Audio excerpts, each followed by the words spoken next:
হোয়াটসঅ্যাপে ছবি লাগাতে পারবেন, ফেসবুকে ছবি লাগাতে পারবেন। বন্ধুরা, শুধু হোয়াটসঅ্যাপ আর ফেসবুক না, যে কোনো অ্যাপসের সামনে আপনারা এইভাবে ছবি লাগাতে পারবেন। আপনার মোবাইলটা যে হাতে নেবে সেই অবাক হয়ে যাবে। এই যে দেখুন, হোয়াটসঅ্যাপে প্রবেশ করলাম। এক কথায় আপনার মোবাইলটা যে হাতে নেবে সেই দেখে অবাক হয়ে যাবে।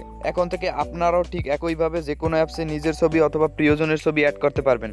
তো আমি কিভাবে কাজটা করলাম আসুন দেখে আসি। এই সেটিংসটা আপনার ফোনে করার জন্য আপনার ফোনে ছোট্ট একটা অ্যাপ্লিকেশনের দরকার হবে। আপনার ফোন থেকে গুগল প্লে স্টোরে চলে আসবেন। গুগল প্লে স্টোরে চলে আসার পর সার্চ বক্সে লিখতে হবে আইকন চেঞ্জার। আপনারা এখান থেকে লোগো দেখে ইনস্টল করে নেবেন। অ্যাপ্লিকেশনটা ইনস্টল হয়ে গেলে ওপেনে ট্যাপ দিবেন। অ্যাপ্লিকেশনে চলে আসার পর এখানে এগ্রি লেখা আছে, এগ্রিতে ট্যাপ দিবেন। এই যে দেখুন, এগ্রিতে ট্যাপ করার সাথে সাথে কিন্তু প্রত্যেকটা অ্যাপ এখানে চলে আসবে। আপনার মোবাইলে যতগুলো অ্যাপস আছে সবগুলো এখানে চলে আসবে। এখান থেকে আপনার কাঙ্ক্ষিত অ্যাপ্লিকেশনটি যদি না খুঁজে পান তাহলে এখান থেকে সার্চ বক্সে সার্চ করে খুঁজে নেবেন। এখন যেই অ্যাপটার উপর আপনি ছবি অ্যাড করতে চান ওই অ্যাপটার উপর টাচ করবেন। ধরুন আমি ফেসবুক লাইটের মধ্যে অ্যাড করব। ফেসবুক লাইট অ্যাপসটাতে চলে আসলাম। এইখানে ইমেজ লেখা আছে, ইমেজে ট্যাপ করব। এখানে গ্যালারি থেকে পছন্দ মতো ছবি দিয়ে দেবো। ধরুন আমি এই ছবিটা দেবো। এখান থেকে ছবির উপর ট্যাপ দিয়ে ছবিটা নিয়ে নিলাম। এইখান থেকে আপনারা কিন্তু অ্যাপ্লিকেশনের নামও চেঞ্জ করতে পারবেন।